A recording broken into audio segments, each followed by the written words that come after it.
warahmatullahi wabarakatuh. Selamat pagi dan salam sejahtera untuk kita semua. Kali ini kita akan belajar materi pertama pada mata kuliah dasar biomedik 2 yang akan membahas mengenai sel prokariotik. Jadi mungkin di sini sebelum kita masuk lebih dalam mengenai sel pada manusia, terlebih dahulu kita akan mempelajari jenis sel, yang mana salah satu jenis sel tersebut adalah sel prokariotik.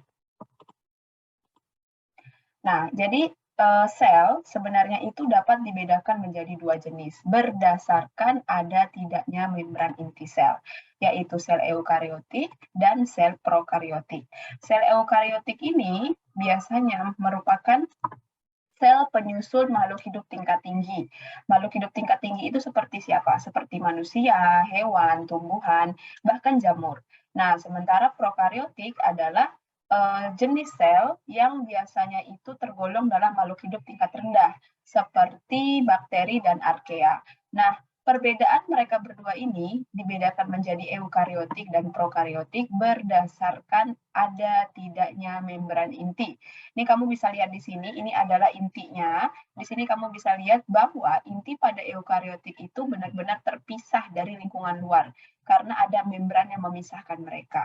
Sementara di sini pada prokariotik material genetiknya yang berwarna merah ini tidak terpisah secara nyata dengan lingkungan luarnya. Dan inti sel pada prokariotik dikenal dengan istilah nukleoid. Ya.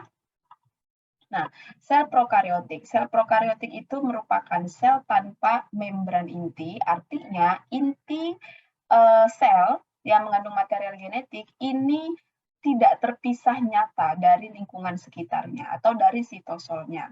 Berukuran kecil, 1 hingga 10 mikrometer, dan material genetiknya ini yang tidak terpisah secara nyata dikenal dengan istilah nukleoid. Kebanyakan DNA dari sel prokariotik ini berbentuk sirkular atau melingkar. Jadi kalau pada eukariotik, DNA kita itu lurus, kalau di sini dia melingkar ya, membentuk lingkaran-lingkaran. Dan kemudian selain material genetik tersimpan di dalam nukleoid pada prokariotik, dia dia juga punya material genetik lain yang disimpan di dalam plasmid. Ini ya, yang berwarna merah kecil.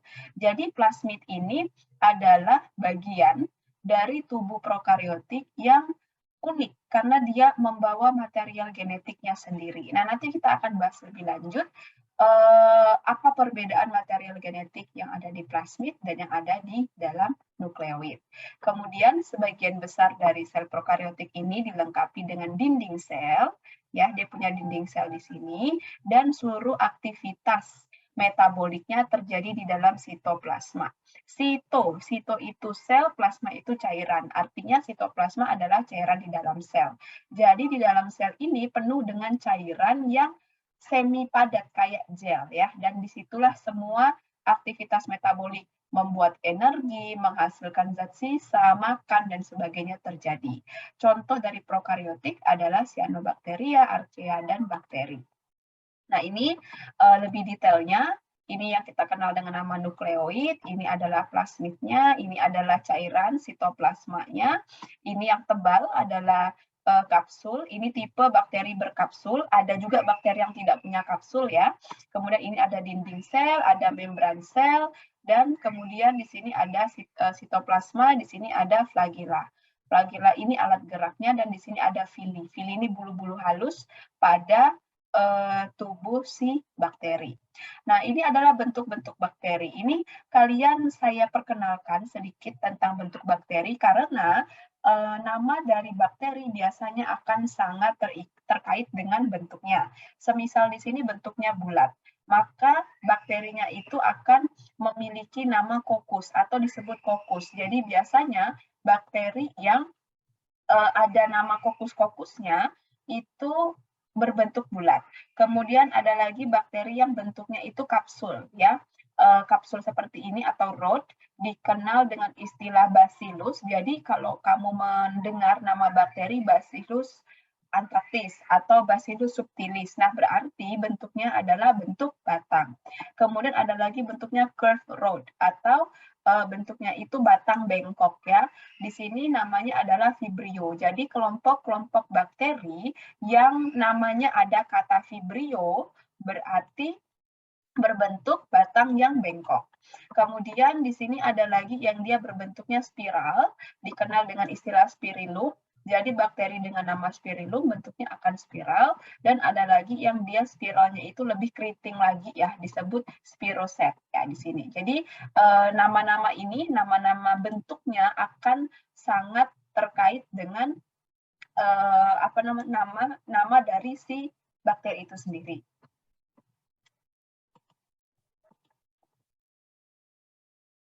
Nah, kemudian ini adalah bentuk dari bakteri ketika dia berkelompok ya. Bentuk dari bakteri ketika dia berkelompok. Semisal pada bentuk kokus ya di sini, ketika dia sendiri, dia disebut kokus. Ketika dia berpasangan dua, biasanya memang ada beberapa jenis bakteri yang ketika bergerombol, dia cenderung untuk berdua-dua gitu ya. Disebut diplococcus. Ada lagi yang dia cenderung untuk membentuk kelompok yang terdiri atas 4, yaitu tetra.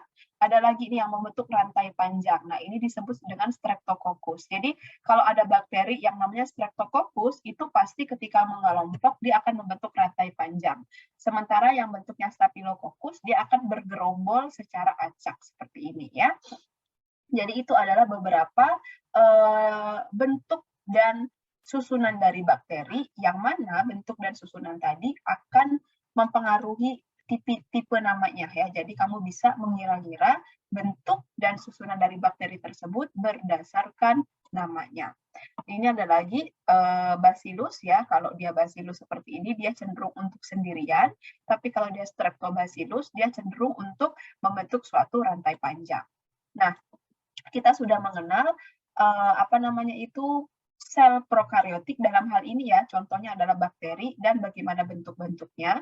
Sekarang kita akan mempelajari komponen dari sel prokariotik itu sendiri. Jadi dengan mempelajari komponen dari sel prokariotik, maka kamu bisa mengenal dan nanti bisa membandingkan dengan sel eukariotik yang akan kita pelajari lebih detail. Ya, ini adalah sel prokariotik dalam bentuk gambar. Di sini kamu bisa lihat bahwa dia punya membran sel yang tipis ya, di mana di membran ini terdapat silia atau bulu-bulu halus pada tubuh si bakterinya. Ini adalah flagella yang panjang, lebih panjang daripada silia. Kemudian di sini, ini adalah cairan seperti gel ya, yang merupakan sitoplasma.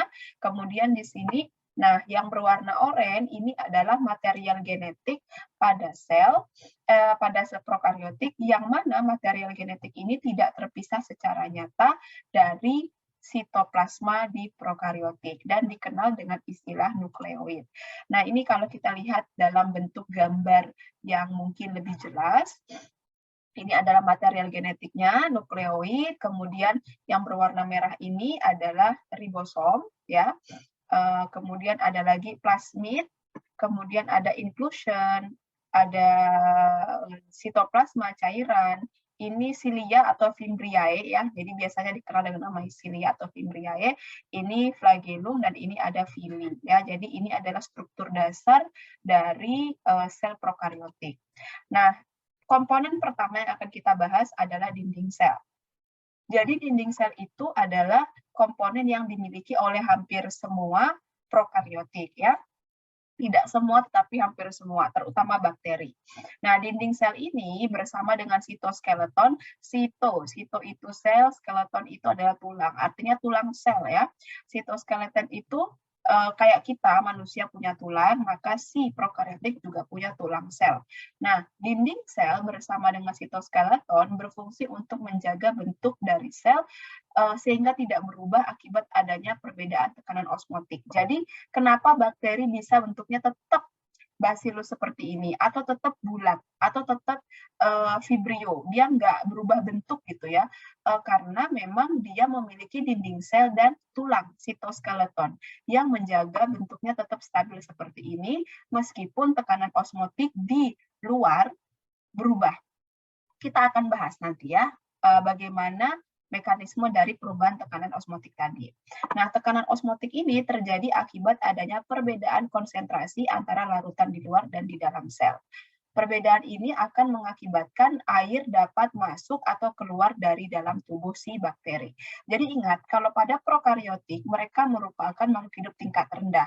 Artinya, satu sel ini merupakan satu individu terpisah. Dia bisa hidup sendiri. Berbeda dengan eukariotik. Kalau eukariotik, satu sel tidak bisa hidup sendiri. Sel pada eukariotik harus mengelompok, membentuk suatu jaringan, baru dia akan membentuk suatu organ, dan organ ini yang akan menopang kehidupan suatu individu. Gitu ya, kayak kita manusia, kita punya hati, maka sel hati akan tersusun mengelompok dulu menjadi jaringan hati, menjadi organ hati, dan baru digunakan bagi tubuh manusia. Kalau hati sendiri tetap tidak bisa hidup, ya kan? Berbeda dengan eukariotik, kalau prokariotik, satu sel ini merupakan individu terpisah. Jadi, satu sel bisa hidup secara mandiri. Oleh sebab itu, semisal bakteri ini berada di lingkungan yang misalkan di air sungai. Air sungai dengan air laut, semisal, akan memiliki tekanan osmotik yang berbeda. Nah, jika si bakteri ini sensitif dengan perubahan tekanan osmotik, tentu akan mempengaruhi bentuk dari bakteri, ya. Dan dia punya mekanisme untuk mencegah hal itu, yaitu si dinding sel.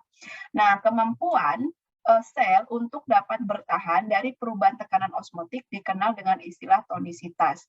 Jadi semakin baik tonisitas sel, maka semakin tinggi ya. Semakin tinggi tonisitas sel, maka semakin baik dia dalam mempertahankan hidup dirinya pada saat terjadi perubahan tekanan osmotik.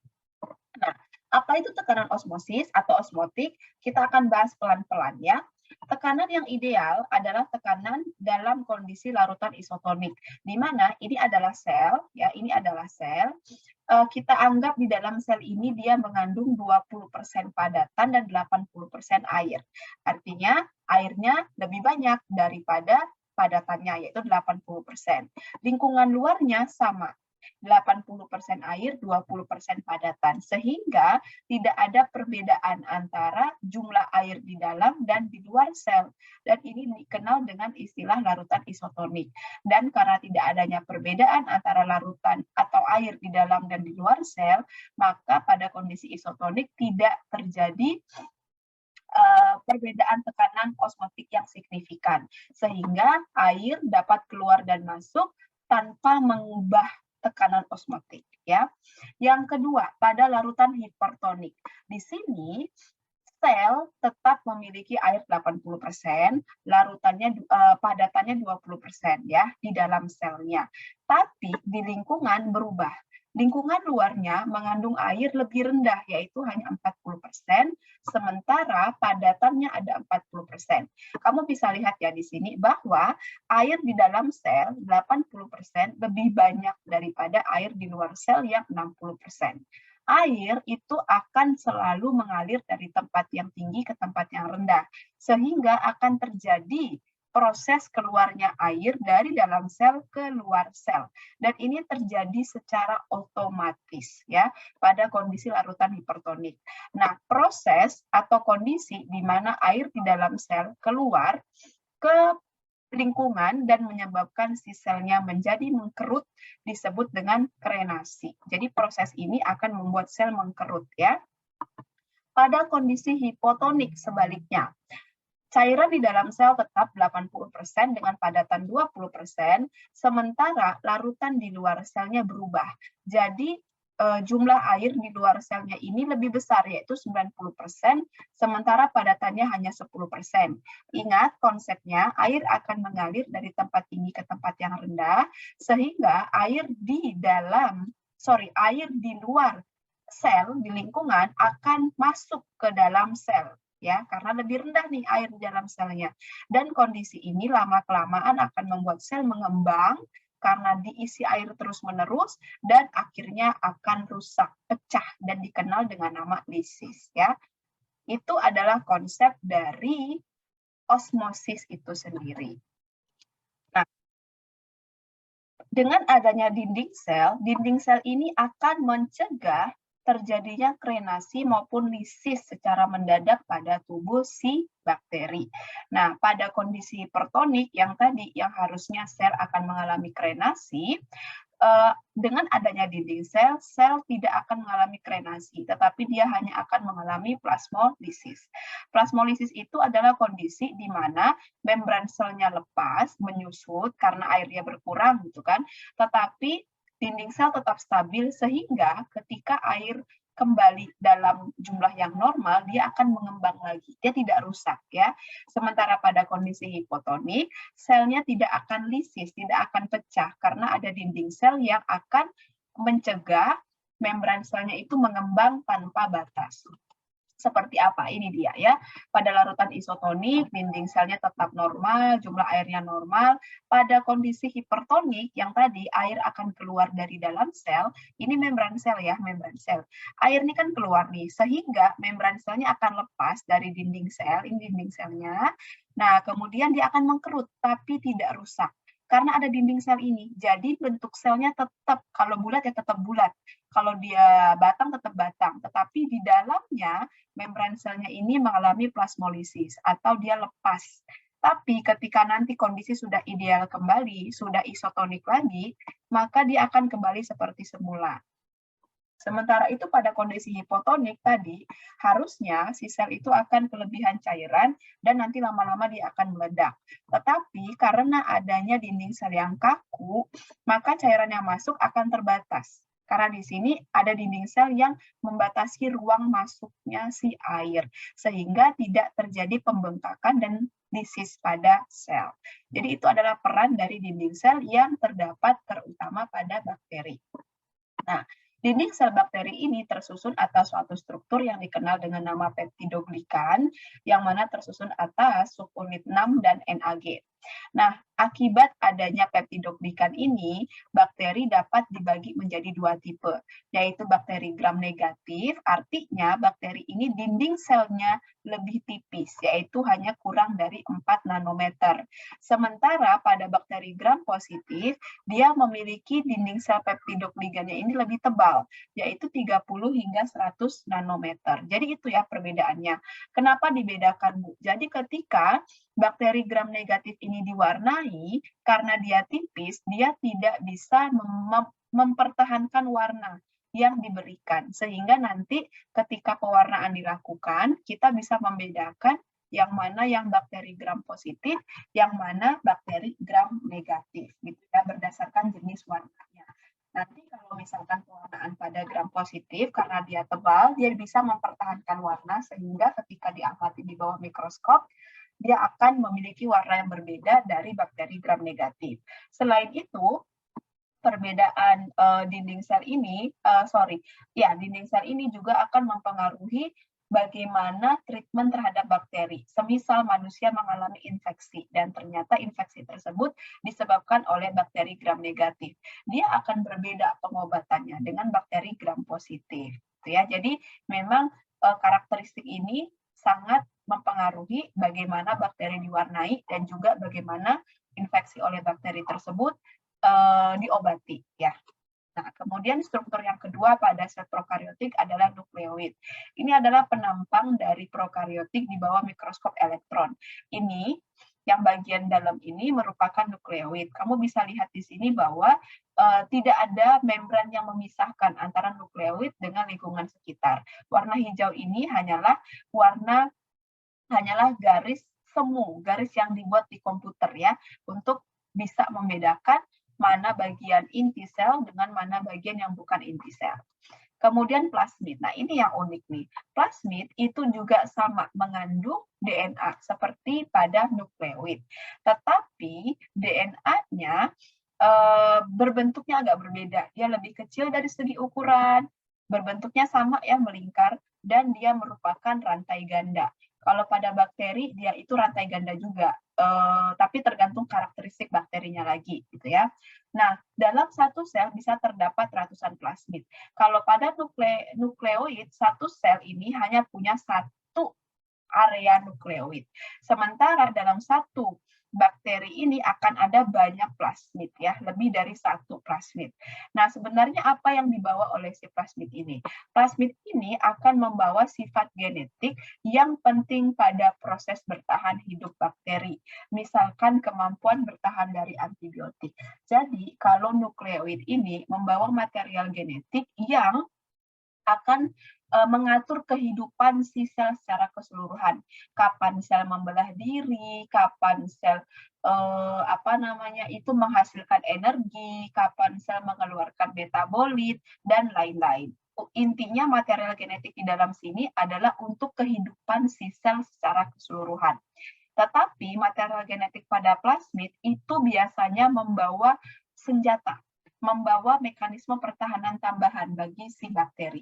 Ada bakteri-bakteri yang tahan terhadap antibiotik tertentu. Nah, kemampuan bertahan ini biasanya disimpan di dalam plasmid. Demikian juga dengan bakteri yang semisal bisa hidup di suhu ekstrim, suhu yang terlalu panas atau suhu yang terlalu dingin. Biasanya itu sifat-sifatnya dibawa di dalam plasmid ya. Kemudian ribosom. Ribosom ini dimiliki tidak hanya oleh si prokariotik tetapi juga oleh sel eukariotik, di mana ribosom pada prokariotik lebih kecil dibandingkan pada eukariotik.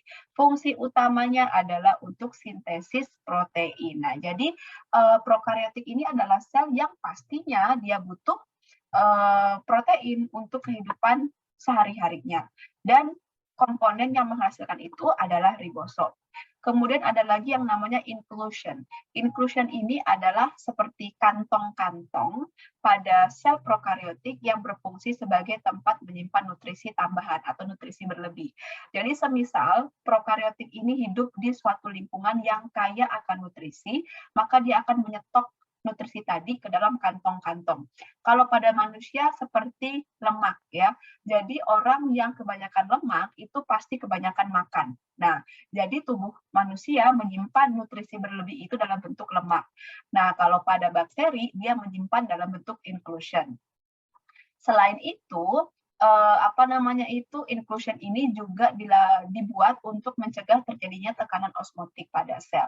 Bayangkan kalau misalkan nutrisi banyak, semua mau diangkut oleh si sel, maka jumlah padatan di dalam tubuh sel akan lebih banyak dan itu akan mempengaruhi jumlah cairannya dan akan pastinya mempengaruhi tekanan osmotik pada sel.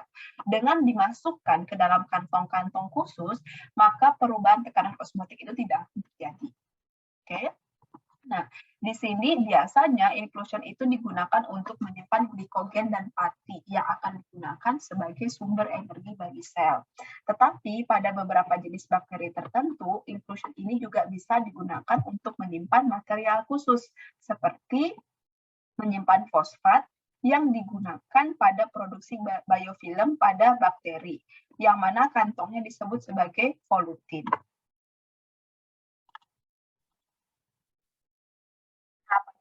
Ini volutinnya itu digunakan untuk pertahanan diri. Contohnya adalah pada Corynebacterium diphtheri. Jadi memang biofilm yang dihasilkan oleh Corynebacterium diphtheri ini ketika dia menyerang manusia akan menyebabkan seseorang atau pasien itu mengalami mencret-mencret biasanya ya.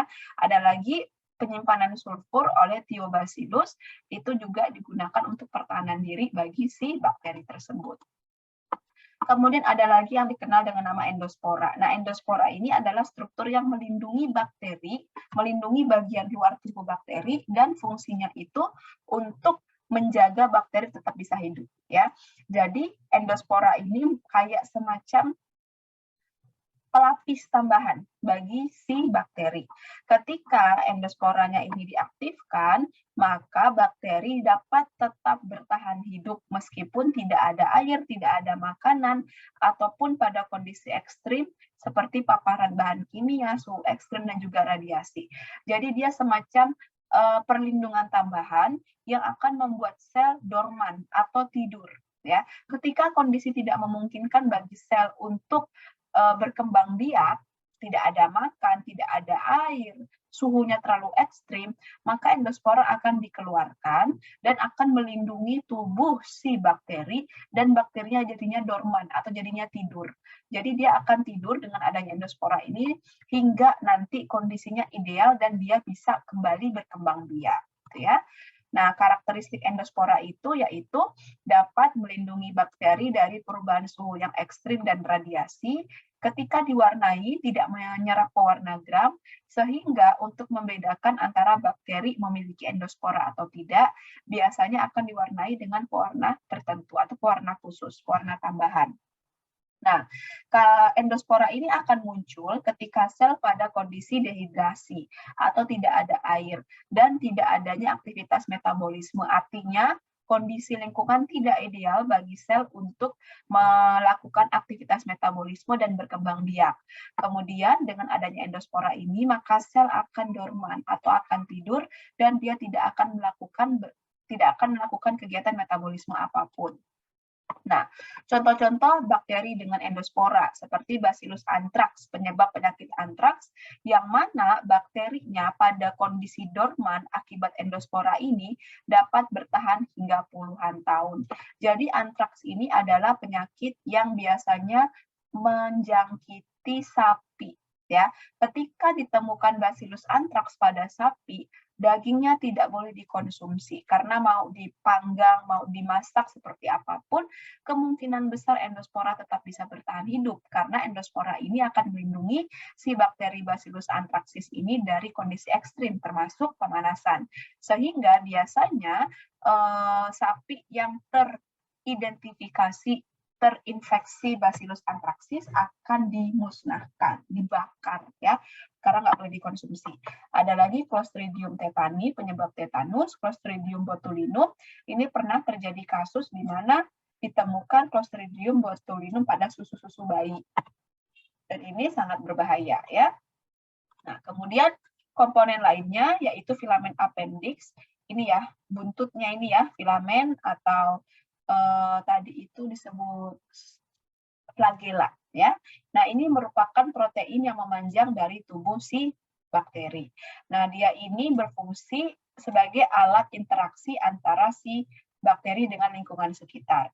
Ada beberapa tipe dari filamen appendix ini. Salah satunya adalah villi atau fimbriae dan flagella. Kalau villi itu adalah rambut-rambut halus yang melekat pada tubuh si bakteri dan biasanya fungsinya untuk melekatkan bakteri pada inangnya pada saat menginfeksi. Sementara kalau flagella ini dia biasanya digunakan sebagai alat gerak pada si bakteri. Contohnya, nah ini ya, kalau kita ngomongin flagella atau alat geraknya, ada beberapa tipe, ada yang cuma satu atau monotrikus, ada yang dua, amfitrikus, dua di dua sudut yang berbeda, ada lopotrikus, dia mengumpul di salah satu sudut, dan ada petritrikus, di mana dia menyebar di seluruh tubuh si bakteri. Nah, flagella ini alat gerak, dia bisa membuat si bakterinya ini bergerak, atau dia berputar, dan sebagainya, yang mana gerakan ini biasanya dilakukan untuk mendekati sumber makanan atau menjauhi zat-zat yang akan mengganggu kehidupannya dia. Ya, dia itu bergerak mendekati sumber makanan biasanya. Nah, berikut saya ada sebuah video yang menurut saya sangat bagus ya, ilustrasi mengenai sel eukariotik maupun sel prokariotik. Jadi meskipun kita belum masuk ke bagian sel eukariotik, tetapi di video ini menggambarkan seperti apa sel prokariotik dengan cukup signifikan ya, cukup baik ya di video ini. Nanti akan saya share link videonya. Tetapi di sini saya akan putarkan sekaligus menjelaskan beberapa bagian yang dimaksud di dalam video ini sehingga kalian bisa lebih paham lagi ya.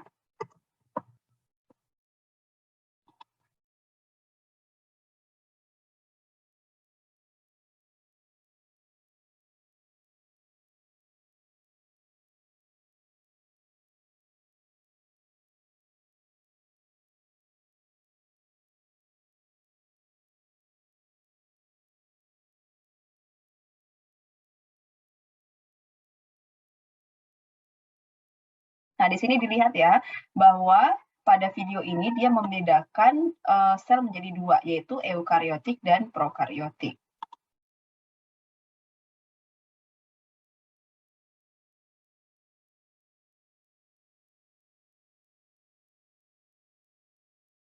Nah, ini ya, pada eukariotik dia memiliki inti sel yang diselubungi oleh dua buah membran atau double membran di sini ya, yang warnanya pink dan yang warnanya ungu.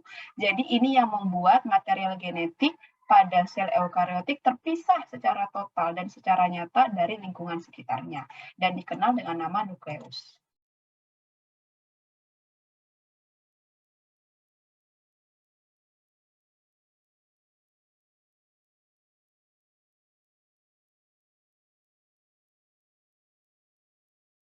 Nah, ini ya, dia ini memiliki material genetik yang tidak diselubungi oleh pembungkus apapun.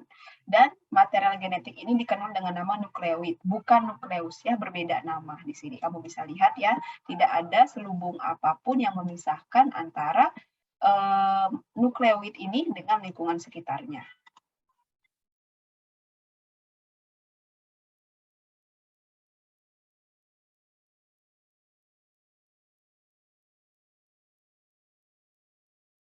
Nah, ini kalau pada sel eukariotik, perbedaan lainnya adalah dia memiliki organel. Organel itu kayak organ pada manusia, komponen-komponen yang menopang kehidupan si sel.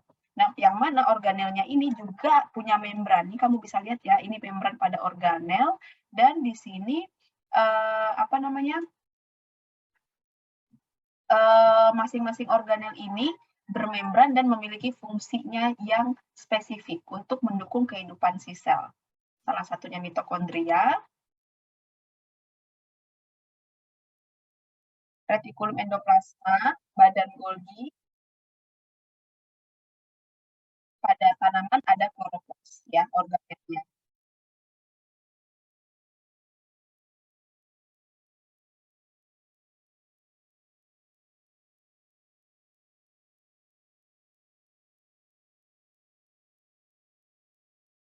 Nah, jadi ini adalah kalau kita tumbuhkan bakteri di dalam petri dish di atas agar, ini kayak gini dia. Ini bakteri ya.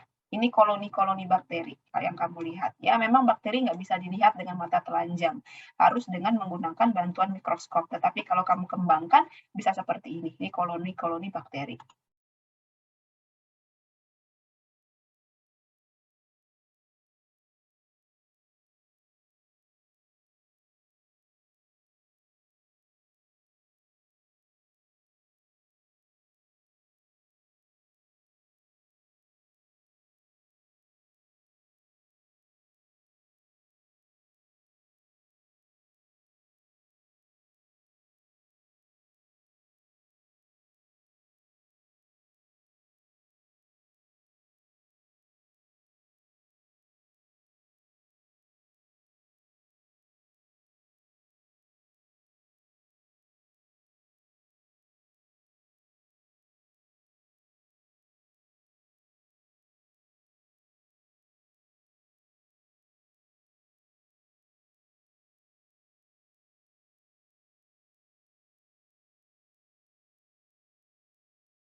Nah, ini ya, material genetik pada eukariotik bentuknya seperti ini. Dia bentuknya berupa pilihan-pilihan kromosom ya, kayak tali seperti ini.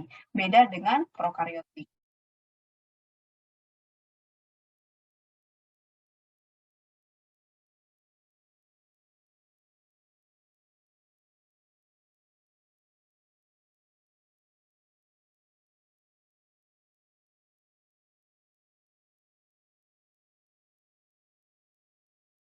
Nah, dua-duanya punya ribosom ya, yang menghasilkan protein, tetapi kalau pada eukariotik, ribosomnya lebih besar dibandingkan prokariotik.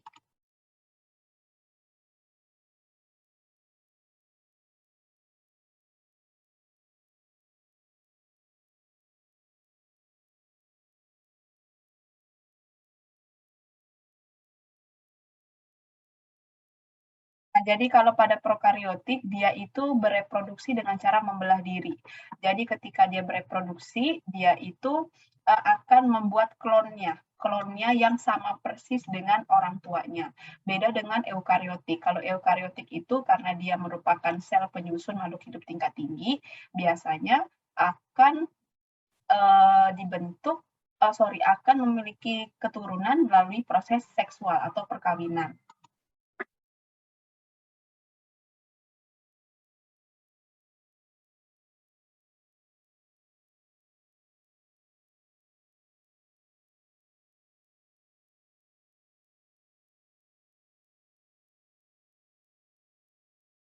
Ya, shorter generation time itu maksudnya dia bisa bereproduksi dengan cepat. Jadi kalau kayak manusia kan, kita bereproduksi harus dewasa dulu, umur belasan tahun dulu paling cepat baru bisa punya keturunan.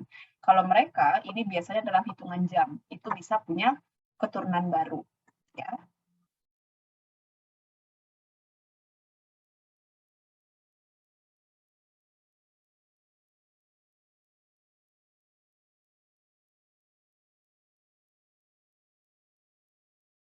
Nah, ini persamaan ya antara eukariotik dan prokariotik. Dua-duanya memiliki membran sel. Membran sel ini membran yang melindungi tubuh si sel.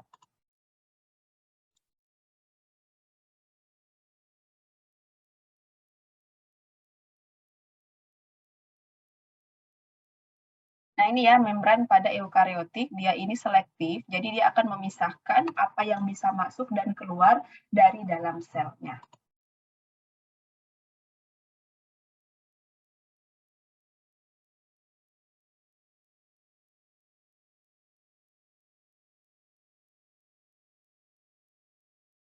Dua-duanya punya DNA sebagai material genetik.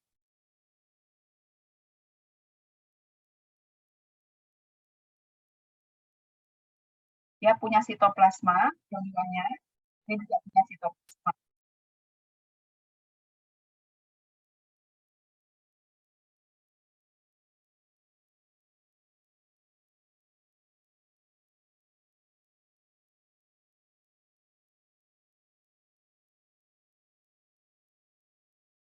Oke, sekian dari saya untuk kuliah hari ini. Terima kasih atas perhatiannya. Saya ucapkan Assalamualaikum warahmatullahi wabarakatuh.